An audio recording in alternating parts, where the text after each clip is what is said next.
अस्सलाम वालेकुम स्टूडेंट्स। आज हमारा जो टॉपिक है वो हमने लिए है compulsory English 2 code 9408, code 1424, code 5411। ये कंपल्सरी इंग्लिश बीएस में भी पढ़ाई जाती है और बीए में भी पढ़ाई जाती है। ये बुक 9 यूनिट्स में डिवाइडेड है और आज हम इसका पहला यूनिट अटेम्प्ट करने जा रहे हैं। जो उसका इंपॉर्टेंट क्वेश्चन है वो मैं आज आपको बताने जा रहा हूं। वो क्वेश्चन क्या है? वो है एकेडमिक राइटिंग। मजीद आगे जाने से पहले मैं आपको बताता चलूं कि मेरा चैनल आप सब्सक्राइब कर लें और साथ बेल आइकन दिया हुआ होगा, इसे प्रेस कर लें ताकि आपको मजीद मुफीद वीडियोस मिलती रहें और आप इसी तरह अच्छे नंबर लेते रहें। एकेडमिक राइटिंग के बारे में अक्सर क्वेश्चंस मेरे से स्टूडेंट्स पूछते हैं कि सर एकेडमिक राइटिंग क्या है और एकेडमिक एसेज क्या है। मैं आपको बताता चलूं कि एकेडमिक राइटिंग एक ब्रॉडर टर्म है और एकेडमिक एसेज जो है वो एक उसकी टाइप है। आज हम इसको डिफाइन करेंगे। जैसा कि मैंने आपको पेपर अटेम्प्ट करने के मेथड में भी बताया था कि सबसे पहले आप क्वेश्चन को अंडरस्टैंड करें। अगर आप क्वेश्चन को अंडरस्टैंड नहीं कर पाएंगे तो आपको उसका आंसर भी आता होगा और आप वहां पर लिख नहीं पाएंगे। तो आज हमने जो क्वेश्चन है हमारे पास, वो क्वेश्चन है what is an academic writing. इसे एक्सप्लेन करना है। इसके ऊपर कोई आपने ऐसे राइट नहीं करना, आपने सिर्फ बताना है कि what is an academic writing. सबसे पहले आप क्या करेंगे कि इंट्रोडक्शन है। आप बताएंगे कि जैसे मैंने आपको पेपर अटेम्प्ट करने का मेथड बताया था उसी तरह मैंने यहां पे इसे सॉल्व किया है। आप भी इसी को फॉलो कर लें। पेपर में अगर ये क्वेश्चन आ जाता है तो आप वहां पर एज इट इज अगर ऐसे लिखेंगे तो इंशाल्लाह ताला आपके बहुत अच्छे नंबर आ जाएंगे। एकेडमिक राइटिंग, अब हम इंट्रोडक्शन की तरफ आते हैं। It is a formal style of writing that is used in colleges, universities and scholarly publications. It is different from writing in schools, यानी जो हम स्कूल के अंदर राइटिंग करते थे ये उससे डिफरेंट राइटिंग होती है। It is quite formal, objective यानी इम्पर्सनल होगी और टेक्निकल होगी। It engage the students to think, analyse and write with clarity. एक बात याद रखें, जब एकेडमिक राइटिंग जो स्टूडेंट्स करते हैं इनको इंगेज किया जाता है कि ये ज्यादा से ज्यादा जो है वो रीडिंग करें। ये रीडिंग बुक्स के थ्रू भी की जा सकती हैं, वो इंटरनेट के थ्रू भी, यानी डिफरेंट साइट्स को भी रीड किया जाता है, वहां पर अंडरस्टैंड किया जाता है और फिर हम इस पे आते हैं। अब है कि एकेडमिक राइटिंग के अंदर क्या क्या चीजें आ जाती हैं। एकेडमिक राइटिंग के अंदर हमारे पास लेटर्स हैं, एप्लीकेशंस हैं, एसेज हैं, आर्टिकल्स हैं, रिपोर्ट राइटिंग है। अब मैं आपको बताना चलूं कि इसका प्रोसेस क्या होता है। जब भी आप एकेडमिक राइटिंग को अटेम्प्ट करेंगे तो आपने इस प्रोसेस को माइंड में रखना है कि हमने अटेम्प्ट कैसे करना है। सबसे पहले बात वही देखें कि नाउ द टॉपिक। आपने टॉपिक को पहले समझे तो सही कि टॉपिक क्या है। फिर आप क्या करेंगे, रीड एंड रिसर्च। आप different books, websites, different papers को आप रीड करेंगे और फिर आप क्या करेंगे, उसके ऊपर रिसर्च करेंगे उस टॉपिक पे। फिर आप क्या करेंगे, अपने एक आउटलाइन बनाएंगे, एक प्लानिंग करेंगे कि हमने उसको कैसे करना है। देखिए मैंने आपको एरो शो किए हैं, ये एरो इसी तरह मूव कर लेंगे, आउटलाइन एंड प्लान करें कि हाउ टू राइट। फिर उसके बाद आपकी क्या आ जाएगा, स्टार्ट योर राइटिंग। अब आपने जो अपनी राइटिंग को स्टार्ट किया तो राइटिंग को स्टार्ट करने के बाद जब आप पहुंचते हैं, थोड़ा सा अपना लिख लेते हैं, तो देन आप क्या करेंगे, रिव्यू करेंगे एंड एडिट करेंगे। आप देखेंगे कि इसके अंदर कोई मिस्टेक्स तो नहीं है। उन मिस्टेक्स को कवर करने के लिए आप क्या करेंगे कि फिर उसके अंदर एडिशन करेंगे। ठीक, अच्छा, अब हम बात करते हैं इसके कैरेक्टरिस्टिक्स की।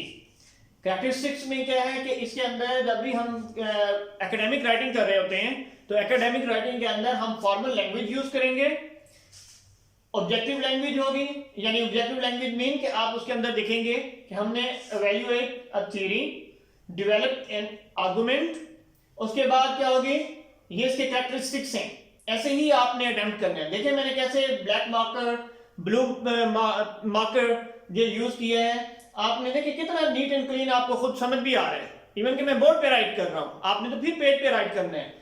उसके बाद आपने क्या करना है, लिखना है कि जी टेक्निकल लैंग्वेज इसके अंदर यूज होती है, use third person, first person नहीं। फर्स्ट पर्सन क्या होता है कि मैं अपनी राय दे रहा हूं, हमने पहले बात की थी कि इसमें इम्पर्सनल रहेंगे, मैं अपनी कोई राय नहीं दूंगा, मैंने वो चीज लिखनी है जो चीज वहां पर मैंने वहां से नोट की है, यानी आपने थर्ड पर्सन की बात करेंगे, किसी और की बात करेंगे कि उसने ऐसे काम किया, मैंने उसको, उसने ऐसे बताया, उसने ऐसे बताया, ठीक है। उसके बाद आप क्या करेंगे, फोकस ऑन द टॉपिक, वो जो मैंने आपको प्रोसेस बताया है। फिर आप क्या करेंगे, इसके अंदर एक्टिव वॉइस लैंग्वेज यूज करते हैं, यानी एक्टिव लैंग्वेज यूज करते हैं, पैसिव लैंग्वेज नहीं कि this was it was done, no no, कि ये क्या है कि ये आपने इसमें एक्टिव बताना है, एक्टिव लैंग्वेज यूज करते हैं। उसके बाद आपने इसके अंदर कुछ चीजों को अवॉइड करना है। अवॉइड करने के लिए ये बात याद रखिएगा कि हमारे पास क्या क्या चीजें, ये ऐसे ही आपने वहां पे मेंशन करना है कि क्या क्या चीजों को हमने अवॉइड करते हैं जब हम टेक्निकल राइटिंग कर रहे होते हैं। इसमें क्या करेंगे, कैजुअल और कन्वर्सेशनल लैंग्वेज आप यूज नहीं करेंगे। कैजुअल लैंग्वेज जैसे हम आपस में बैठे होते हैं, फ्रेंड्स में आप बात कर रहे होते हैं, या वैसे आप फ्रीली बात कर रहे होते हैं जो कि फॉर्मल नहीं होती, वो आप लैंग्वेज यहाँ पे यूज नहीं करेंगे। दूसरा, नंबर 2 पे आपने देखे कॉन्ट्रैक्शंस। कॉन्ट्रैक्शंस क्या होते हैं कि जैसे आपने डोंट या कांट, जैसे आप यूज कर लेते हैं डिडंट, ये ऐसे कॉन्ट्रैक्शंस, ऐसे वर्ड्स को आपने बिल्कुल भी यूज नहीं करना। फॉर्मल लैंग्वेज है, फॉर्मल लैंग्वेज के अंदर आपने बिल्कुल सिंपल और स्ट्रेट आपने जो है वो लैंग्वेज यूज करनी है और सिंपल ही वर्ड यूज करने हैं। सेकंड, उसके बाद हमारे पास आ जाते हैं कि इनफॉर्मल लैंग्वेज आपने यूज नहीं करनी। वही तो मैंने आपको अभी बात की कि कैजुअल और कन्वर्सेशनल ये इनफॉर्मल लैंग्वेज कहलाती है, ठीक है। उसके बाद स्लैंग्स एंड जॉगन्स, ये बिल्कुल आपने यूज नहीं करने, जैसे आप वाना, गोना, ये ऐसे वर्ड्स को यूज नहीं करते होते जब भी हम एकेडमिक राइटिंग कर रहे होते हैं। पैसिव वॉइस सेंटेंसेस बिल्कुल भी नहीं बनाएंगे आप, एक्टिव सेंटेंसेस यूज करेंगे और एक्टिव सेंटेंसेस के ही हमने अपनी जो है एकेडमिक राइटिंग को कंप्लीट करना होता है। इसकी टाइप्स हैं, इसकी टाइप्स में नंबर 1 पे डिस्क्रिप्टिव है, नंबर 2 एनालिटिकल है, नंबर 3 पर्सुएसिव है, नंबर 4 क्रिटिकल है। आज हम पहली बात कर रहे हैं, हमारे पास वो क्या है, डिस्क्रिप्टिव, कि डिस्क्रिप्टिव लैंग्वेज होती क्या है, डिस्क्रिप्टिव राइटिंग होती क्या है। It is the simplest type of writing. क्या है, it is the simplest type of writing, it provides facts और इंफॉर्मेशन। फॉर एग्जाम्पल, हमें क्या ये चीजें प्रोवाइड करते हैं, समरी ऑफ एन आर्टिकल और अ रिपोर्ट। इसी तरह हमारे पास क्या है, रिजल्ट ऑफ एन एक्सपेरिमेंट, हम कोई एक्सपेरिमेंट करते हैं तो ये हमें उसका जो है वो रिजल्ट प्रोवाइड करती है। इट इंक्लूड्स, इसके अंदर क्या क्या चीजें आती हैं, जब हम डिस्क्रिप्टिव की बात करते हैं तो डिस्क्रिप्टिव में हमारे पास आ जाती हैं रिपोर्ट, यानी आप डिस्क्राइब करते हुए रिपोर्ट राइट करते हैं, वो डिस्क्रिप्टिव में आएगा। आप रिकॉर्ड जो उसका बनाते हैं, पूरे इसका रिकॉर्डिंग कर रहे होते हैं कि इस टाइम पे ये चीज हुई, that is also descriptive. Summarise आप करते हैं, डिफाइन करते हैं, स्टेट्स व्हाट हैपेंड, जो स्टेट कर रहे होते हैं कि क्या क्या, कैसे कैसे, कौन कौन से मराहिल में क्या क्या होता गया। उसके बाद क्या है, explains what the theory says.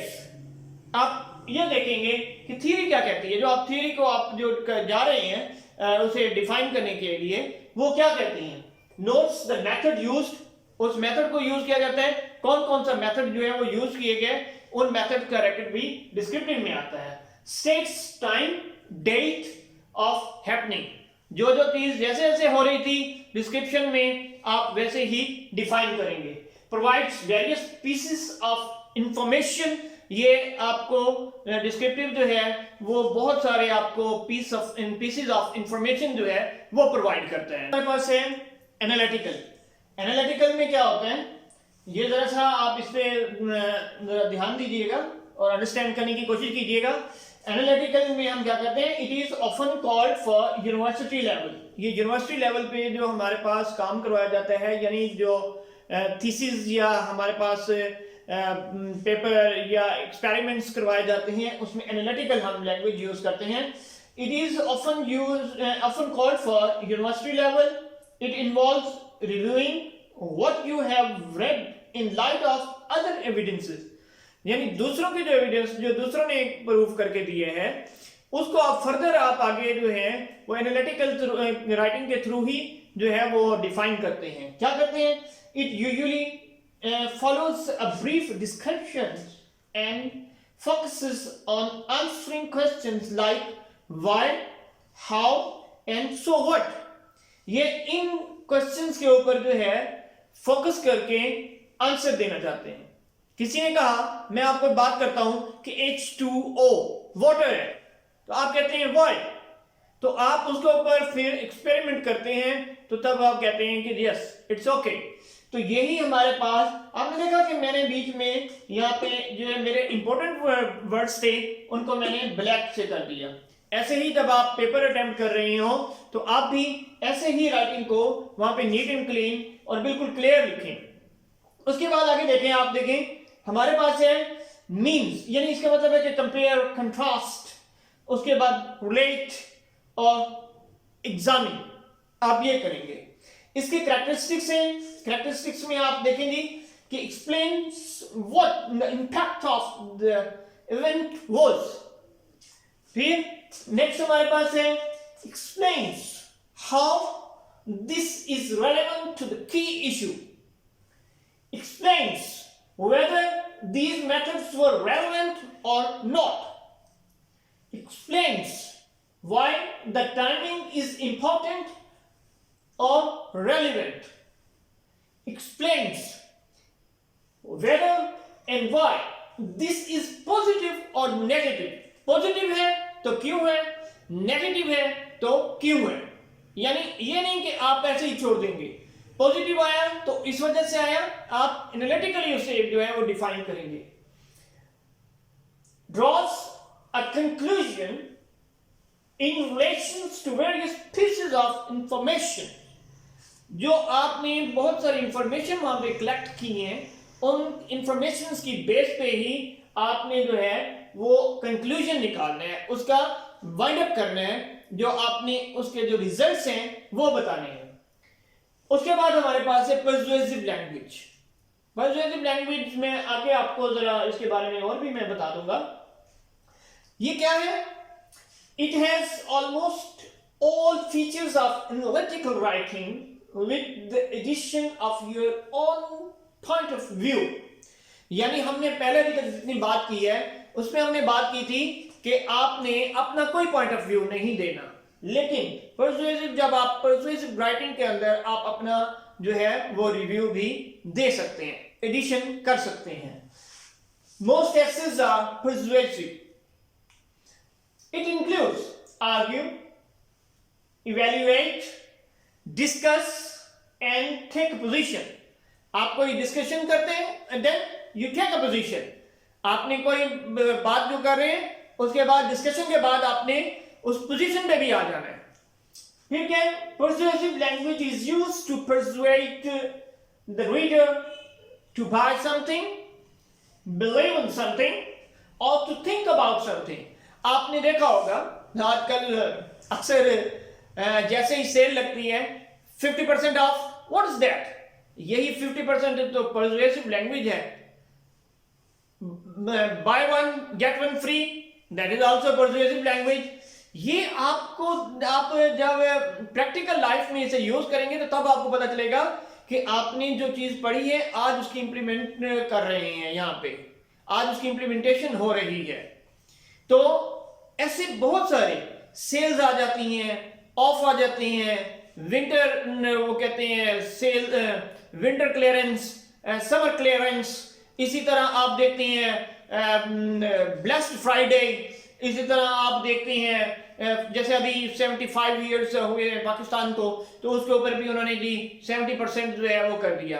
कहीं पे वो कह देते हैं जी फ्लैट 50%, तो it means all the stocks which are inside that is जो हमारे पास वहां पे स्टॉक्स पड़ा है वो सबके ऊपर जो है वो 70% है। यही वो पर्सुएसिव लैंग्वेज है जिसके थ्रू वो रीडर को कैप्चर करते हैं, पर्सुएट करते हैं to buy something, believe in something, कि वो ट्रस्ट करके जब वो अंदर आते हैं तो डेफिनेटली दे बाय समथिंग। इसकी एग्जांपल्स में आप देखेंगे तो हमारे पास क्या आते हैं, न्यूज़पेपर के अंदर कॉलम्स होते हैं, किसी के बारे में अच्छा लिखा जाता है, आपको मोटिवेट किया जाता है, आपको पर्सुएट किया जाता है, आप उसकी तरफ जो है वो अट्रैक्ट हो जाते हैं। एडवर्टाइजिंग कैंपेन्स, डिफरेंट एडवर्टाइजमेंट हो रही होती हैं, उनके थ्रू आप देखते हैं न्यूज़पेपर के अंदर बहुत सारी एड्स आती हैं, तो वही क्या होती हैं, वो यही होते हैं, वो पर्सुएसिव लैंग्वेज है। रिव्यूज होते हैं, आप देखें कोई चीज आप बेचते हैं, सेल करते हैं, सेल आउट करते हैं, तो आपके कस्टमर्स के जो रिव्यूज होते हैं वो आप अपने स्टेटस पे लगाते हैं, वो आप अपने लोगों को बताते हैं, वो आप अपने पेज पे लगाते हैं, वो इंस्टाग्राम पे लगाते हैं। What is the purpose of that one? To persuade, आप लोगों को अपनी तरफ अट्रैक्ट करना चाहते हैं उन रिव्यूज के थ्रू। ट्रैवल ब्रोशर्स होते हैं, ब्रोशर्स को भी यूज किया जाता है, मोटिवेट किया जाता है कि जी हम जी नारायण लेके जा रहे हैं, हम मालम जब्बा लेके जाएंगे, 15,000 में स्टे होगा, लंच होगा, डिनर होगा, या ब्रेकफास्ट होगा, लग्जरियस लिविंग स्टाइल होगा, आपको ऐसे ऐसे किया जाएगा। तो ये आपको ट्रैवल ब्रोशर्स भी जो होते हैं that are also include in persuasive language. उसके बाद हमारे पास एसेज होते हैं, एसेज जब हम राइट करते हैं ये भी पर्सुएसिव लैंग्वेज में आते हैं। उसके बाद स्पीचेस, आप जानते हैं कि स्पीचेस में भी हम पर्सुएट करते हैं, हम लोगों को मोटिवेट करते हैं, अट्रैक्ट करते हैं कि वो हमारी तरफ जो है वो हमारी स्पीच से इंप्रेस हो सकें। तो हमारा लास्ट और फोर्थ जो इसकी टाइप है वो है क्रिटिकल। क्रिटिकल में क्या होते हैं कि it is common for research, यानी क्रिटिकल जो थिंकिंग है या क्रिटिकल जो हमारी जो टाइप है ये मोस्टली जब हम रिसर्च कर रहे होते हैं, किसी भी टॉपिक के ऊपर रिसर्च करेंगे तो हम फिर क्रिटिकल जो है वो way of academic writing use करेंगे, यानी एकेडमिक राइटिंग की क्रिटिकल जो टाइप है वो हम यूज करेंगे। It requires you to have your own point of view on the topic of issue, आपका अपना पॉइंट ऑफ व्यू होगा। आप कहते हैं कि नहीं ऐसा होना चाहिए था, तो ऐसा होना चाहिए, तो कैसे आप करेंगे, फिर आप क्या करेंगे? It requires strong writing skills. जो भी क्रिटिकल राइटिंग करता है उसके पास स्ट्रॉन्ग राइटिंग स्किल्स होनी चाहिए, otherwise he will not be able to write about that topic. You need to thoroughly understand the topic and the issues. You need to develop a structure, an argument and support by evidence. It needs critical thinking. आपको critical thinker होना चाहिए। Critically आप think करेंगे तो तभी जाके आप जो है वो एकेडमिक राइटिंग में इस टॉपिक के मुताबिक, यानी आप जो रिसर्च कर रहे हैं वो आप कर सकेंगे। It carefully evaluates not just the sources of information, यानी कि जो आपको सोर्सेज प्रोवाइड कर दिए गए हैं उन्हीं सोर्सेज को आप फोकस करें और उसी के ऊपर ही आप एक्सेप्ट कर लें। Use scepticism and objective.